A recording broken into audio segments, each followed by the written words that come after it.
ძალიან საინტერესო თემებიდან გავაგრძელოთ გადაცემა. 2025 წლის 23 ივლისს ფილოსოფიის დოქტორი, თბილისის სახელმწიფო უნივერსიტეტის პროფესორი, ესთეტიკისა და კულტურის ფილოსოფიის კათედრის გამგე ბატონი ირაკლი ბათიაშვილი აირჩიეს საქართველოს მეცნიერებათა ეროვნული აკადემიის წევრ-კორესპონდენტად.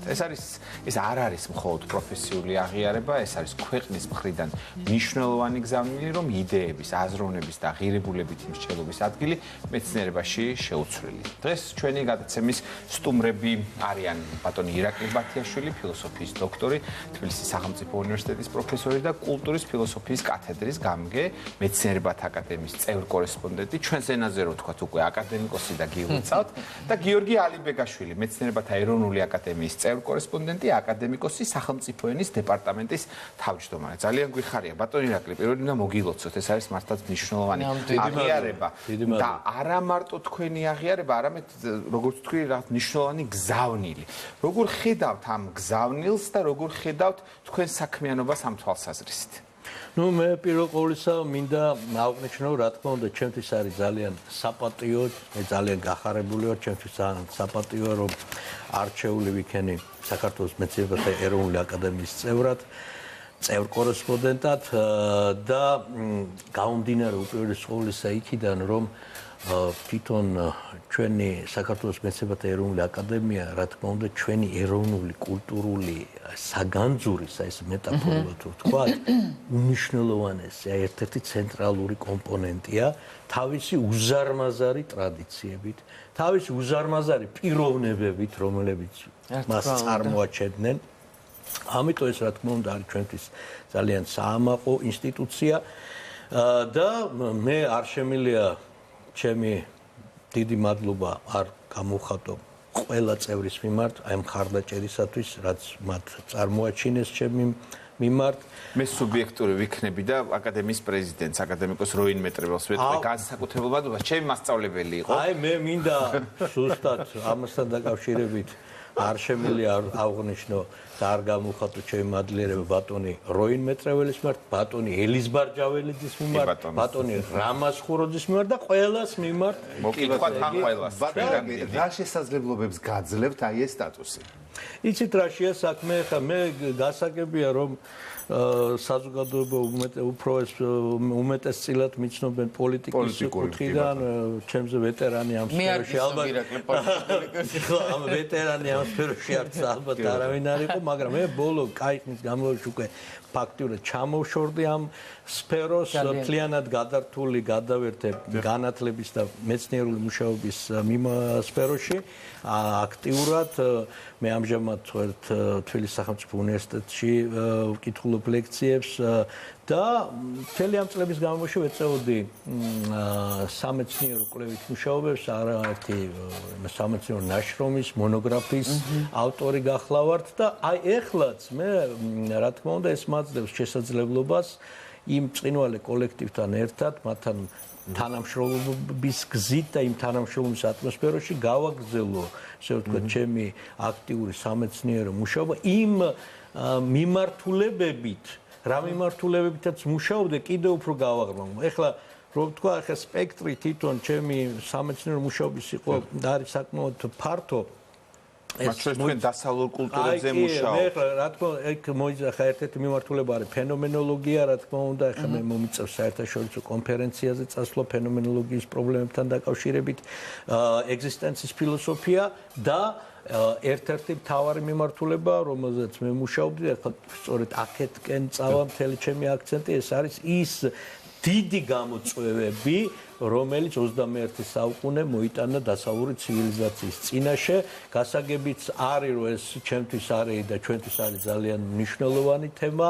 მე მთელი ჩემი სამეცნიერო მუშაობა და საერთოდ ყველაფერი ეძღვნებოდა დასავლურ ფილოსოფიას, დასავლურ პოლიტიკურ აზროვნებას, დასავლურ კულტურას და აქედან გამომდინარე ის დიდი გამოწვევები 21 საუკუნის, რომელმაც მოიტანა კრიზისის უახლესი უმძიმესი ფორმები დასავლური ცივილიზაციისთვის, იმ ცივილიზაციისთვის, რომელიც არის ყველაზე უფრო მახლობელი, ყველაზე უფრო ორგანული ჩვენთვის და საიდკენაც ჩვენ რომ მივისწრაფვით ის კი არა, ჩვენ მივისწრაფთ, ბუნებრივია, მაგრამ ჩვენ ვითვალისწინებთ, რა თქმა უნდა, იმას, რომ ეს არის რეალობა აი ეს დიდი გამოწვევები, აი ეს თანამედროვე კრიზისის უმძიმესი ფორმები და რა თქმა უნდა დგება საკითხი, აქვს ამ ცივილიზაციას ის შინაგანი რესურსი, რომ ეს გადალახოს და მოხდეს მისი ბატონ ირაკლი, რადგან პრობლემები და ტკივილი ახსენეთ, ბატონ გიორგისთან მინდა გადავიდე თემით, გარდა იმისა, რომ თქვენ ხართ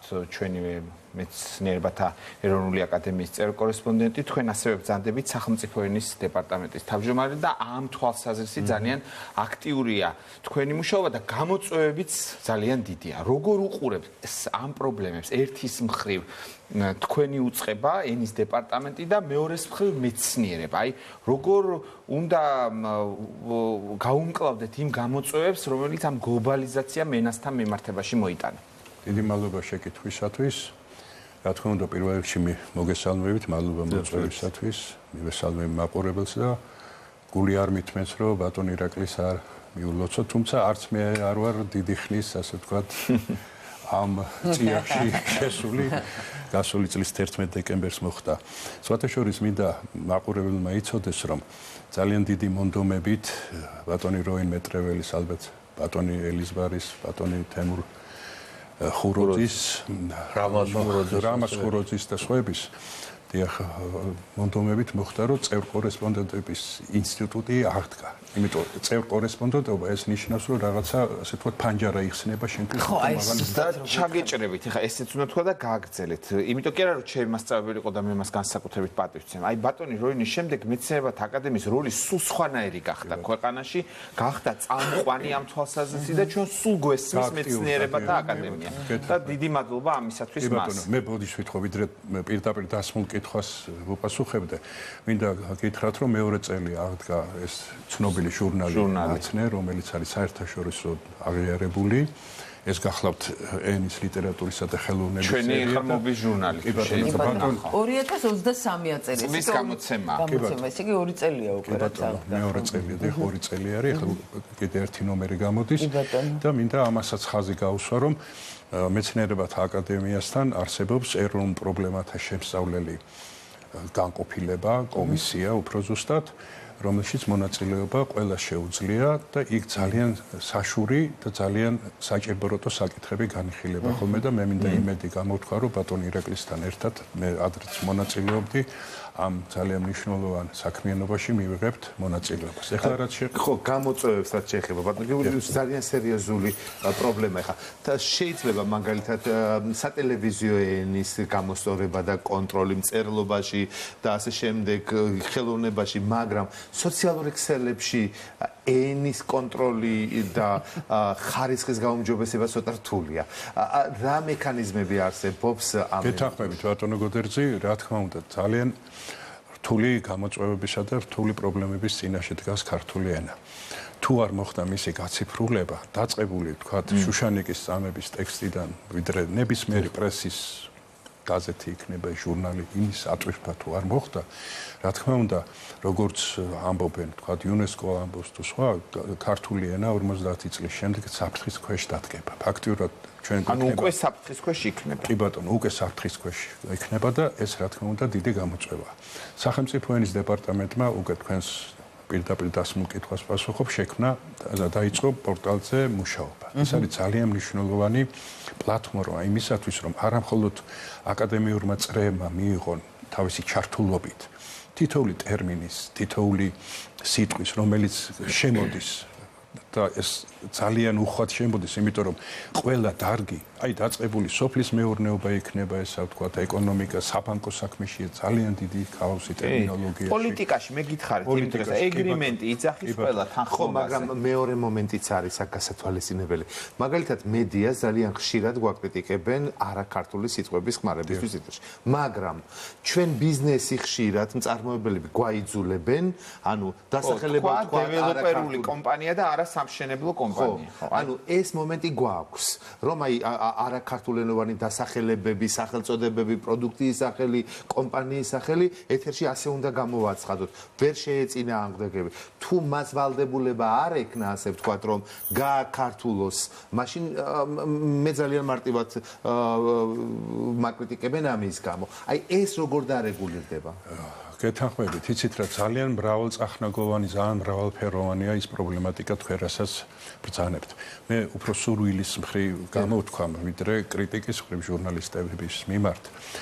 ასეთ რამეს რომ CNN-ზე სპეციალურად შევისწავლეთ ეს საკითხი, CNN-ზე, BBC-ზე და აი სხვა ეგეთ ძალიან სოლიდურ გამოცემლობებზე და რედაქციებში, მაგალითად ჟურნალისტებს არ იღებენ თანამშრომლად თუ მათ ერთი სიტყვის 2-3 სინონიმი არ იციან.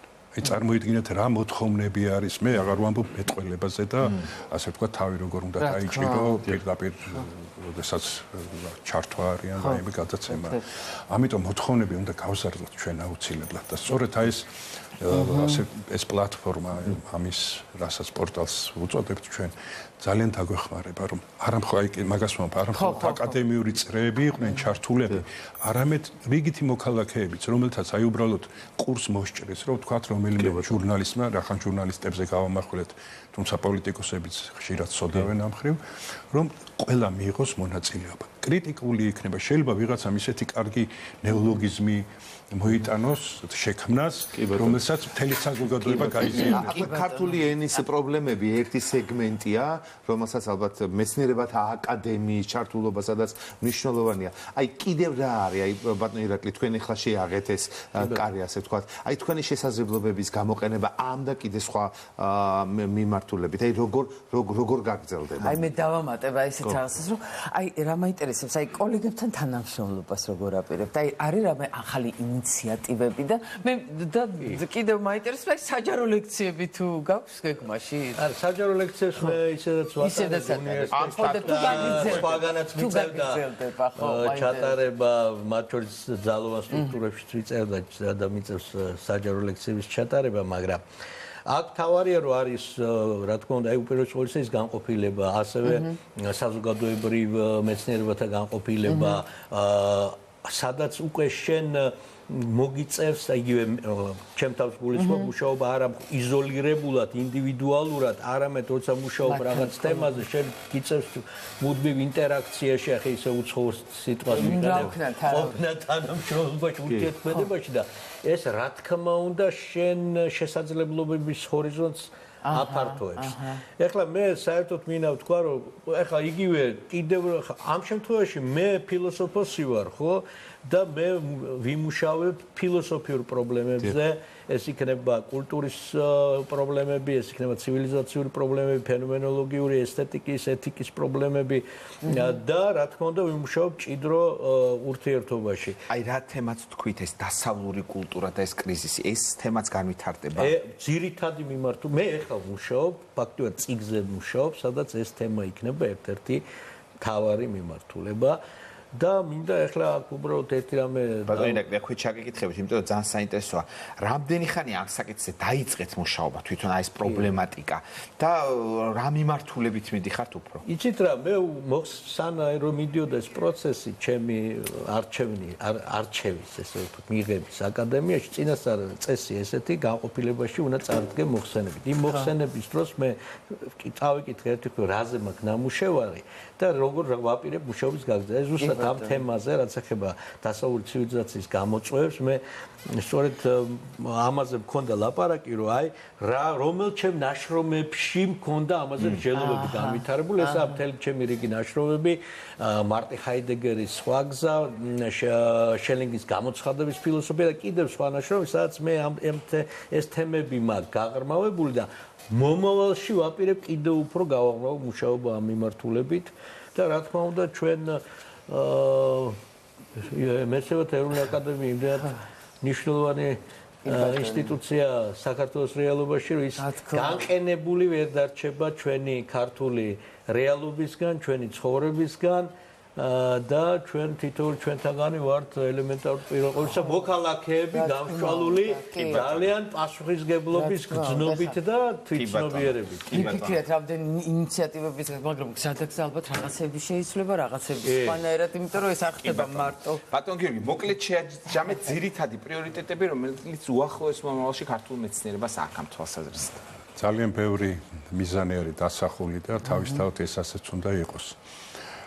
სწორედ ამას ნიშნავდა 19 წევრით წევრ კორესპონდენტს გულისხმობ ასე ვთქვათ, გადახალისება მეცნიერებათა ეროვნული აკადემიის, რომ ახალი ხედვა, ახალი ასე ვთქვათ, ენერგია რო შეემატოს იმ საქმიანობას, რომელიც აუცილებლად უნდა განახორციელოს, თუ შეიძლება ასე ითქვას, იმ ინტელექტუალურმა ძალამ, რომელიც არის თავმოყრილი აკადემიაში.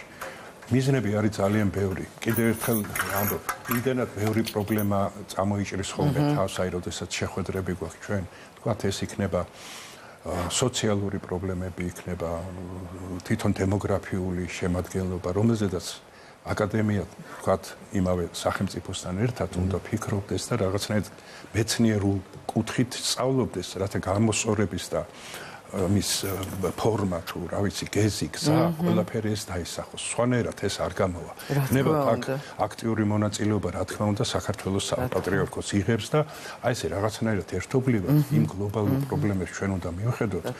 მე ენობრივ თვალსაზრისით დავუმატებდი, რა თქმა უნდა, რომ ერთიანად გაკეთდეს. ამას უნდა მეცნიერული დასაბუთების მონახვა და ჩვენ ალბათ მზათა ვართ ჩვენი უფროსთაობასთან ერთად ამ პროცესში მივიყვანოთ. კი ბატონო, ესე იგი აკადემიკოსი ნიკო კეცხოველი, აკადემიკოსი ევგენი ხარაძე, აკადემიკოსი ანდრია აფაკიძე, აკადემიკოსი მარიამ ლოთქიფანი, მუცხელიშვილი, სია უზარმაზარია და როცა არსებობს ასეთი დიდი ისტორია, რა თქმა უნდა, ის მომავალიც გარანტირებულია, რომ იქნება უკეთესი.